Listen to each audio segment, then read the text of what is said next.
Tinalo.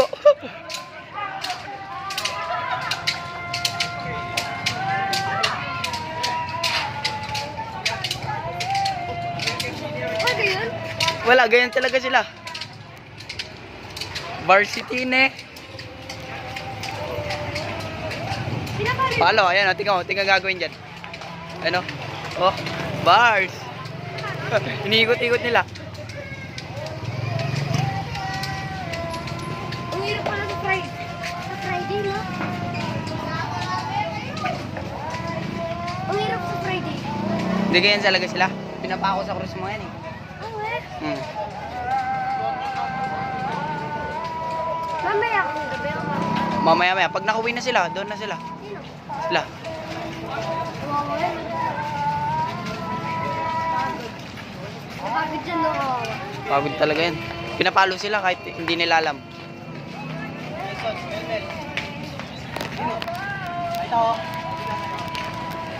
Tingnan ko, ikot nila yan.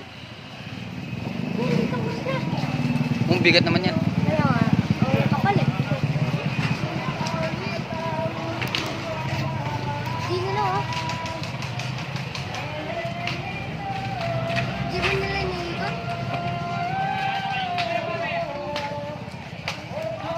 Pinapalo siya oh. Eh?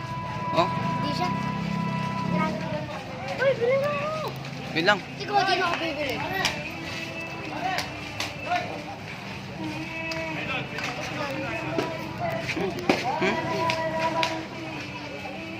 Saan siya pinalo?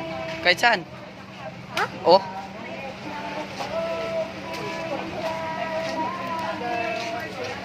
kalba yung mga yan.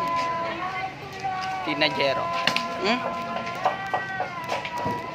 Lakad ha? Oh, sa highway nga, sinisipa pa yung mga yan. Tumutomba yan, lumilipad yung mga yan eh. Parang kalbaryo din yung mga yan eh. Pero mas malala. Oh, mas malala. Kapag kahit hindi nila alam, sisipahin sila kung saan saan. Dito, Kita mo yung namamalaspas kanina, binubusan ng alcohol yung likod niya. Oh.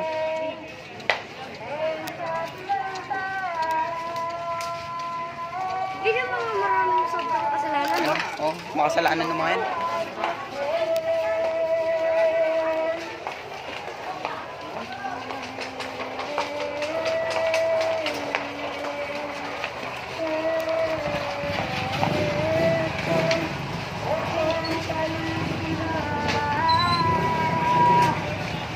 Ay, kalbaryo.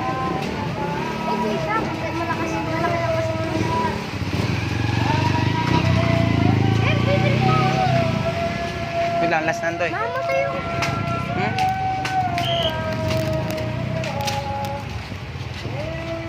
Ay, wala naman silang pake, no? Look. Wala naman silang pake. Manid na katawan ng mga yan eh. Ha? Ano yun? Ano yun? Matigas? Ha? Yung iniram nilang cross o Cashmore Phase 1,